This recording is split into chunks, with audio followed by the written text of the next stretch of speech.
Hmm.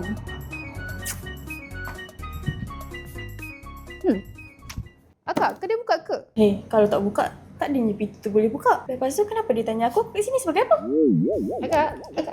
Buka je lah. Buka daripada pukul 10 pagi sampai 7 petang. Kita buka setiap hari awak. Oh, faham.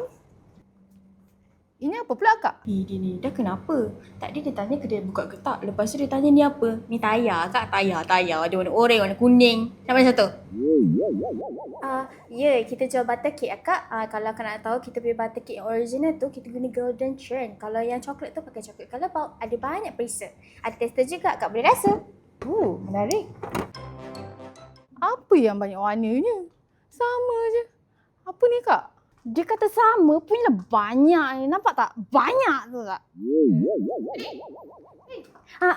Kita sebenarnya ada 250 colour kak. Kalau akak nampak sama, sebenarnya dia slightly je different. Kalau colour ni, kod dia adalah kod molten lava. Kalau yang ni pula, spicy orange. Ada beza kak. Bukan tak ada beza. Sama juga merah. Merah dengan orange kan nampak beza tu? Kita ada 250 colour.